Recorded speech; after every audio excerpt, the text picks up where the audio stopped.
Iran ಮತ್ತು Israel ನಡುವಿನ ಯುದ್ಧದಲ್ಲಿ ಕನ್ನಡಿಗರು ಸಿಲುಕಿಕೊಂಡಿರುವ ವಿಚಾರದಲ್ಲಿ ದುಬೈನಲ್ಲಿ 28 ಜನ ಇದ್ದಾರೆ ಅನ್ನೋ ಮಾಹಿತಿ ಇದೆ. ವಿಮಾನ ಹಾರಾಟ ನಡೆಯುತ್ತಿಲ್ಲ. ಕೇಂದ್ರ ಸರ್ಕಾರದ ನಿರ್ದೇಶನ ಪಾಲನೆ ಮಾಡಬೇಕು. ಆತಂಕ ಪಡುವ ಅಗತ್ಯ ಇಲ್ಲ. ರಾಜ್ಯ ಸರ್ಕಾರ ನಿರಂತರ ಕನ್ನಡಿಗರ ಜೊತೆ ಟಚ್ ಅಲ್ಲಿ ಇದ್ದಾರೆ ಎಂದು ಸಚಿವ ಪ್ರಿಯಾಂಕ್ ಖರ್ಗೆ ಅವರು ಹೇಳಿದ್ದಾರೆ. ನಗರದಲ್ಲಿ ಮಾಧ್ಯಮದವರ ಜೊತೆ ಮಾತನಾಡಿದ ಅವರು, ಎಂಇಎ ಜೊತೆ ಕೂಡ ಖರ್ಗೆ ಸಾಹೇಬರು ನಿರಂತರ ಮಾತುಕತೆ ನಡೆಸಿದ್ದಾರೆ ಎಂದರು. ಅವರು ಖಮೇನಿ ಸಾವಿನ ಪ್ರತಿಭಟನೆಯಲ್ಲಿ ಹ್ಯಾರಿಸ್ ಬಾಗಿ ವಿಚಾರಕ್ಕೆ ಅಶೋಕ್ ಹೇಳಿಕೆಗೆ ಪ್ರಿಯಾಂಕಾ ಕೌಂಟರ್ ನೀಡಿದ್ದಾರೆ. ಅಶೋಕ್ ಅವರಿಗೆ ಇತಿಹಾಸದ ಅರಿವೇ ಇಲ್ಲ. ಪ್ರಧಾನಿ Iran is A good friend ಅಂತ ಹೇಳಿದ್ರು. ನಾವು ಅವರ ಜೊತೆ ವ್ಯಾಪಾರ ಕೂಡ ಮಾಡ್ತೇವೆ ಅಲ್ಲ, ಇನ್ನು ಶತ್ರು ರಾಷ್ಟ್ರಗಳ ಜೊತೆ ವ್ಯಾಪಾರ ವಹಿವಾಟು ಮಾಡ್ತೇವಾ ಹೇಗೆ?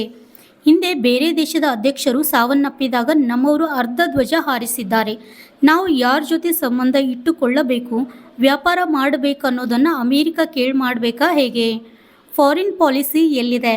ಟ್ರಂಪ್ ಮೋದಿ ಬಹಳ ಒಳ್ಳೆ ಫ್ರೆಂಡ್ ಇದ್ದಾರೆ. ಅವರ ಪೊಲಿಟಿಕಲ್ ಕರಿಯರ್ಗೆ ಹಾಳು ಮಾಡುವುದಕ್ಕೆ ಇಷ್ಟಪಡೋದಿಲ್ಲ ಅಂತ ಹೇಳ್ತಾರೆ. ಹಾಗಾದರೆ ಏನು ನಡೀತಿದೆ? ಏನಿದೆ ಇದರಲ್ಲಿ ಅಸ್ತಿತ್ವದಲ್ಲಿ? ಇಲ್ಲದ ಅವಾರ್ಡ್ ತಗೊಂಡು ಬಂದಿರೋದು ತಾಮ್ರದ ಪ್ಲೇಟ್ಗೆ ಚಿನ್ನದ ಕವರ್ ಹಾಕಿಕೊಂಡು ತಂದಿದ್ದಾರೆ. ಟ್ರಂಪ್ ಬಳಿ ವಿದೇಶಾಂಗ ನೀತಿ ಅಡವಿಟ್ಟಿದ್ದಾರೆ. ಟ್ರಂಪ್ಗೆ ಯಾಕೆ ಹೆದರ್ತಿದ್ದಾರೆ ಗೊತ್ತಾಗ್ತಿಲ್ಲ ಎಂದಿದ್ದಾರೆ. Bureau reporter Ajay 32 Kannada news, Kalaburagi. America ಕೊಟ್ಟಿದ್ದೀರಾ. ನಿನ್ನೆ ನೋಡಿ, ನಿಮ್ಮ ಹರ್ದೀಪ್ ಸಿಂಗ್ ಪುರಿ ಅವರ ಅಫಿಷಿಯಲ್ಸ್ ಅಂದರೆ ನಿಮ್ಮ ಆಯಿಲ್ ಮಿನಿಸ್ಟ್ರಿಯಿಂದ ಒಂದು ಮೀಟಿಂಗ್ ಮಾಡ್ತಾರೆ. ಮೀಟಿಂಗ್ ಮಾಡಿಬಿಟ್ಟು ನಾವು ರಷ್ಯಾದಿಂದ ಕಚ್ಚಾ ತೈಲ ತಗೋಬೇಕು, ಇಲ್ಲಿ ಇರಾನಿಂದ ಬರ್ತಾ ಇಲ್ಲ, ನಾವು ಅಮೇರಿಕಾಗೆ ಮನವಿ ಮಾಡ್ಕೋಬೇಕಾಗುತ್ತೆ ಅಂತ ಹೇಳ್ತಾರೆ. ಒಫಿಷಿಯಲ್ ಸ್ಟ್ಯಾಂಡ್ ಇದು. ಅಂದರೆ ನಾವು ಯಾರಿಂದ ಖರೀದಿ ಮಾಡಬೇಕು, ಯಾರ ಜೊತೆ ವ್ಯಾಪಾರ ಮಾಡಬೇಕು, ಯಾರ ಜೊತೆ ಸಂಬಂಧ ಇಟ್ಕೋಬೇಕು, ಅಮೇರಿಕ ಕೇಳಿ ಮಾಡಬೇಕಾ ನಾವು? ಅಂದರೆ ಇದೇನೇ ಇವ್ರದ್ದೇನು? ಮತ್ತೆ ಮೋದಿಯವ್ರು ಏನು ಮಾಡ್ತಾಯಿರೋ? ಮತ್ತೆ ಎಷ್ಟು ದೇಶ ಸುತ್ತಿದ್ದಾರೆ ಇವರು? ಕಳೆದ 12 ವರ್ಷದಿಂದ ಒಂದು 500 ಕಡೆ ಹೋಗಿ ಬಂದಿರಬೇಕು, 500 ಸರಿ ಆಚೆ ಹೋಗಿ ಬಂದಿರಬೇಕು. ಯಾರ ದುಡ್ಡಿನಲ್ಲಿ? Public money, tax payers money. And what is the outcome? ಸಿಕ್ಕಿದ್ದೇನೆ ನಮ್ಮ ಜನರಿಗೆ?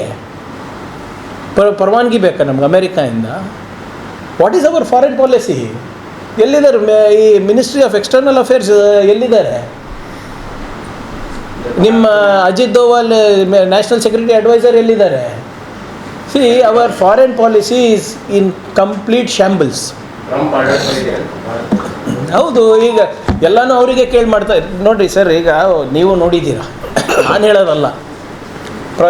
ಟ್ರಂಪ್ ಅವರು, ನಾನು ಮೋದಿ ನಮ್ಮ ಭಾಳ ಒಳ್ಳೆ ಫ್ರೆಂಡ್ ಇದ್ದಾನೆ, ಆದರೆ ನನಗೆ ಅವರು ಪೊಲಿಟಿಕಲ್ ಕೆರಿಯರನ್ನು ನಾನು ನಿರ್ನಾಮ ಮಾಡಲಿಕ್ಕೆ ನನಗೆ ಇಷ್ಟ ಇಲ್ಲ, ಅದಕ್ಕೆ ನಾನು ಹೇಳಕ್ಕೆ ಹೋಗಲ್ಲ ಅಂದರೆ ಇವರು ಒಬ್ಬರನ್ನ ತುಟಿಕ್ ಪಿಟಿಕ್ ಅಂದ್ರೆ ಏನದು? ಏನು ರಹಸ್ಯ ಇದೆ ಟ್ರಂಪ್ ಅವ್ರ ಹತ್ರ?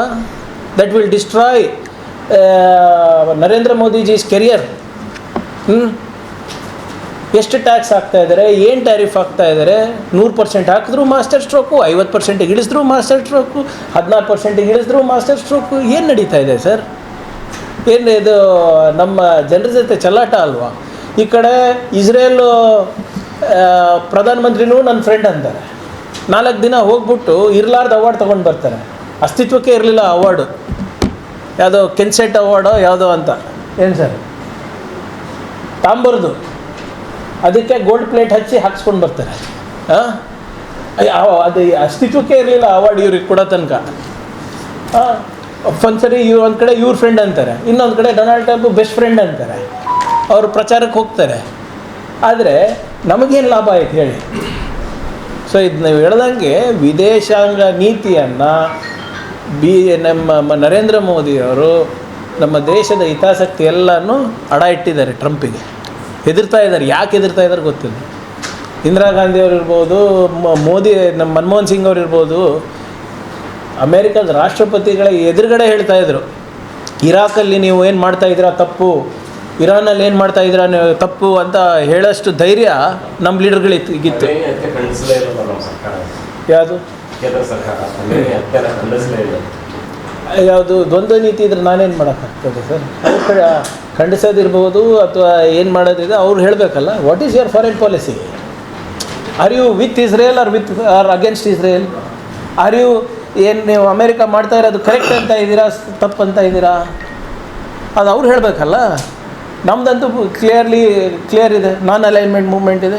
ಯಾರಿದ್ರೂ ಅವ್ರದ್ದು ಸಮಸ್ಯೆ ಅದು.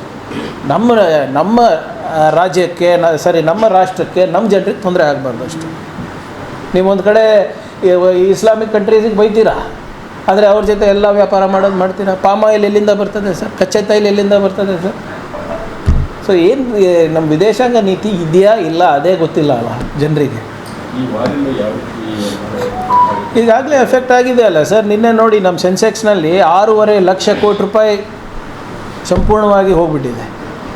ಈಗಾಗಲೇ ನಮ್ಮ 100 ಮುಟ್ತಾ ಇದೆ ನಮ್ಮ ಪೆಟ್ರೋಲ್ ಡೀಸೆಲ್ ಬೆಲೆ. ಈಗೇನಾಗುತ್ತೆ ಯಾರಿಗೆ ಗೊತ್ತು. ಈಗ ನಿನ್ನೆ ಆಲ್ರೆಡಿ 13% ಕಚ್ಚಾ ತೈಲದ ಬೆಲೆ ಜಾಸ್ತಿ ಆಗಿದೆ. ಆಲ್ಮೋಸ್ಟ್ $82 ಪರ್ ಬ್ಯಾರಲ್ ಆಗಿದೆ. ಈಗ ಏನೇನು ಮಾಸ್ಟರ್ ಸ್ಟ್ರೋಕ್ಗಳು ಕಾದಿದೆಯೋ ನಮ್ಮ ಜನರಿಗೆ ಗೊತ್ತಿಲ್ಲ.